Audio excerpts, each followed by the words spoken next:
Hai Sobat Suherman, hari ini kembali ke sesi Q&A dan saya akan menjawab satu buah email yang sudah masuk ke dalam inbox saya.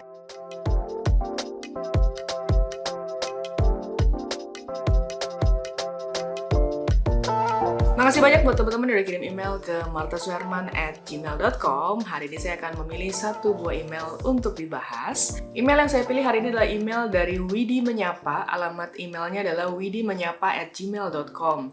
Selamat sore Kak, saya Widi. Akhir-akhir ini saya baru mendalami fotografi karena mau mengembangi penjualan online. Setelah saya pelajari dan coba foto sendiri di studio ala kadarnya, hasilnya seperti apa yang saya lampirkan. Bagaimana menurut Kak Marta? Di sini dilampirkan 3 buah foto. Foto yang pertama, foto yang kedua, dan foto yang ketiga. Sebelum saya masuk ke pembahasan kali ini, saya ingin mengucapkan terima kasih banyak buat teman-teman yang selalu support channel ini, yang sudah subscribe, dan juga buat teman-teman yang mungkin baru aja menemukan channel ini dan belum di-subscribe, jangan lupa di-subscribe sekarang, karena saya sharing dengan teman-teman sekalian mengenai tips-tips seputar fotografi. Dan juga buat teman-teman yang mungkin menanyakan apakah saya ada jasa fotografi, videografi, ataupun social media management, teman-teman bisa kontak ke nomor di bawah ini, nanti akan dibantu oleh administrasi saya.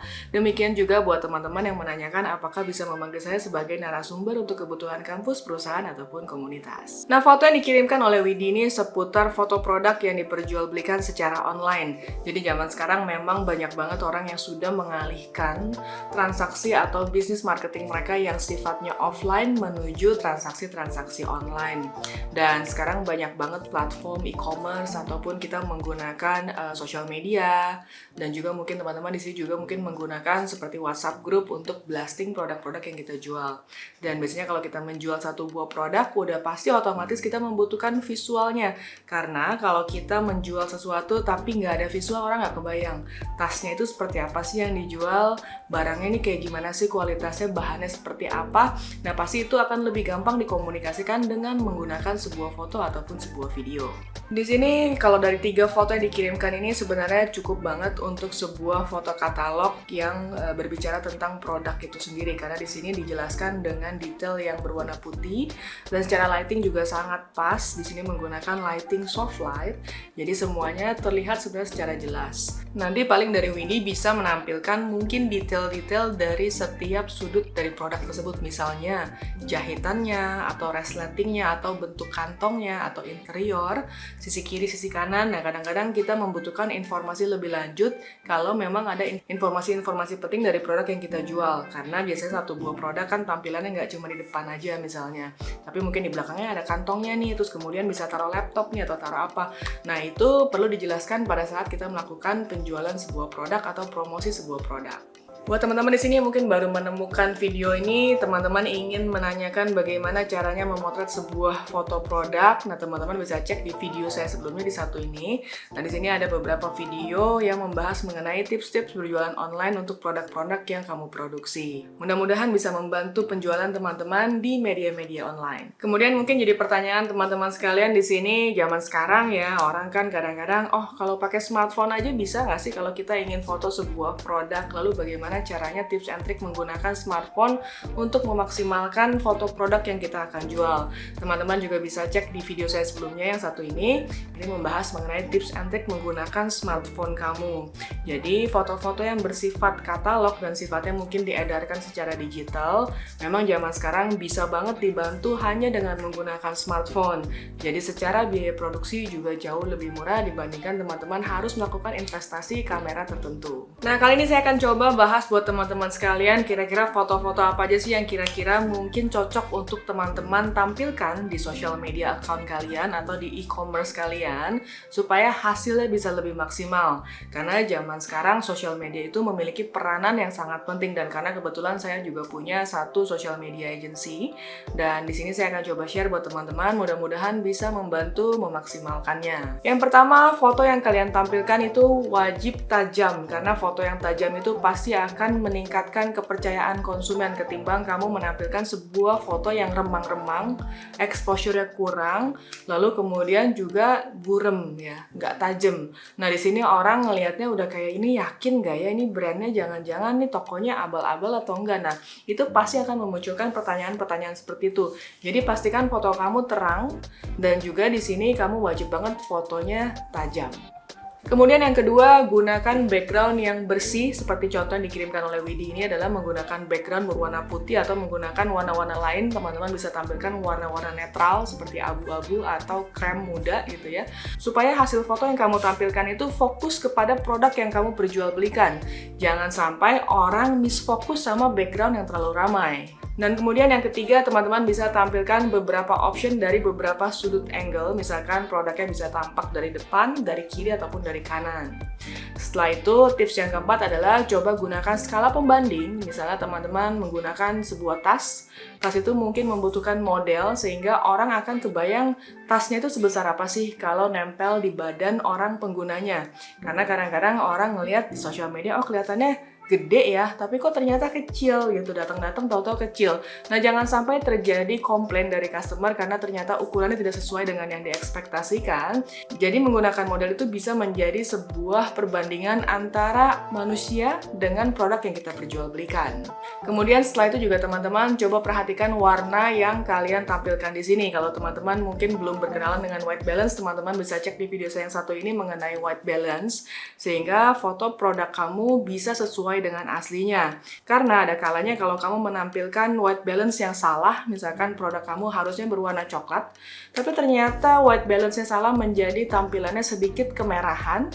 Nah, bisa-bisa pada saat datang itu dikomplain, kok nggak sesuai sama foto yang ditampilkan ya? Atau misalnya teman-teman melakukan color grading yang berlebihan, sehingga warna produk itu tidak sesuai dengan warna aslinya. Jadi, hati-hati banget terhadap warna, karena semua yang kita jual dalam bentuk foto itu adalah berbentuk visual. Jadi, ekspektasi klien itu pasti sesuai dengan visual yang kalian sajikan. Nah, untuk teman-teman di sini, teman-teman zaman sekarang pasti tahu kalau kita menampilkan sebuah feed di Instagram ataupun di media-media lainnya, teman-teman mungkin membutuhkan video-video khusus supaya bisa menjelaskan lebih detail lagi. Buat teman-teman yang baru belajar videografi juga teman-teman bisa cek di video yang satu ini membahas mengenai teori dasar videografi supaya konten-konten kamu bisa lebih menarik.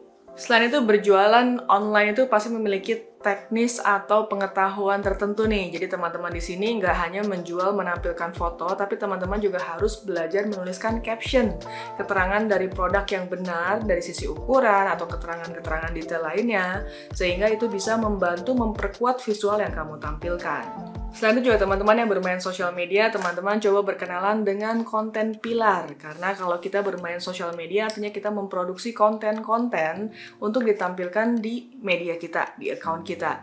Nah, di sini kalau kalian misalnya menampilkan produk itu terus, pasti kan bosan ya. Apalagi kalau kamu hanya memiliki variasi produk yang tidak begitu banyak. Katakan kamu hanya menjual 1 atau 2 produk saja. Lalu kemudian kamu tampilkan itu berulang-ulang terus, itu lagi. Lama-lama follower kamu tuh pasti akan bosen karena nggak tahu apa yang harus dinikmatin dari foto kamu. Karena kayak lihat sekali aja cukup, 2 kali cukup, lama-lama apa nih kok ini terus gitu ya. Nah, makanya teman-teman coba belajar mengenai konten pilar untuk sosial media. Artinya ada beberapa pilar-pilar yang harus kamu mengerti pada saat kamu berjualan sebuah produk. Yang pertama, teman-teman mungkin bisa menampilkan product knowledge atau produk informasi, ya informasi produk dari produk yang kamu jual. Kemudian mungkin pilar yang kedua, teman-teman bisa menjelaskan apa sih benefitnya dengan menggunakan produk ini. Mungkin misalnya kalau menggunakan tas ini kamu jadi lebih praktis atau tasnya itu serbaguna, isinya bisa banyak. Nah, itu mungkin bisa tampilkan sebagai benefit dari produk yang kalian tampilkan. Selain itu juga teman-teman bisa menampilkan seperti testimoni. Misalnya ada teman-teman kalian yang baru aja membeli produk itu dan menyukai banget produk kamu. Nah, kamu bisa menampilkan sebagai testimoni dari produk yang kamu jual belikan. Nah, konten pilar itu bisa banyak banget tergantung dengan kebutuhan kamu sendiri dan bagaimana cara kamu berkomunikasi. Karena bila kita menggunakan sebuah sosial media, itu butuh pengetahuan khusus bagaimana caranya mengelola sebuah akun Instagram atau menggunakan e-commerce tertentu. Kalau di e-commerce mungkin teman-teman hanya menampilkan seperti bannernya di atas, terus kemudian jenis-jenis produknya. Tapi mungkin kalau teman-teman bermain di Instagram, pasti konten-konten ini perlu banget detail-detail yang menarik sehingga orang memfollow account kamu itu bisa betah ngikutinnya. Dan itu juga harus continuously diposting. Jadi artinya nggak bisa kamu posting hari ini, lalu posting lagi sebulan kemudian. Orang nggak akan aware, nggak akan ingat gitu ya. Ini kok ada account ini gitu ya. Jadi harus continuous dan harus dibuat semenarik mungkin kontennya. Dan foto adalah salah satu bahasa visual yang memang wajib banget kamu kuasain. Selain foto, biasanya dikombinasi dengan desain-desain grafis supaya hasil konten kamu itu jauh lebih menarik lagi. Nah, buat teman-teman di sini yang mungkin baru banget belajar fotografi dan kemudian masih bingung apa sih yang saya omongin, ini kayaknya bahasanya fotografer banget ya. Dan teman-teman juga bingung apa sih ngebahas exposure, lalu apa itu yang harus disetting pada saat kita menciptakan sebuah exposure yang pas. Teman-teman coba cek di video saya yang satu ini mengenai triangle exposure dan bagaimana caranya mendapatkan exposure foto yang paling pas. Dan juga buat teman-teman yang mungkin bingung nih, sebuah produk itu harus diabadikan dengan lensa apa aja sih? Lensa tuh ada apa aja macam-macamnya, lalu kemudian focal length-nya tuh ada berapa aja, yang lensa panjang, tele, lensa yang zoom, apa itu lensa yang wide, apa itu lensa fisheye, dan lain-lain. Buat teman-teman jangan bingung, karena teman-teman bisa langsung cek di video saya yang satu ini pembahasan mengenai lensa dalam fotografi. Nah, mudah-mudahan video penjelasan kali ini bisa membantu teman-teman sekalian yang sedang memulai bisnis online nih. Mudah-mudahan hasilnya bisa lebih maksimal lagi dan penjualan kamu bisa semakin meningkat. Amin. Jadi buat teman-teman sekalian yang mungkin ada pertanyaan, teman-teman bisa langsung email ke martasuherman@gmail.com. Siapa tahu email kamu yang akan saya bahas di video saya berikutnya. So, thank you for watching. Jangan lupa like, comment, subscribe, dan juga share. So, see you!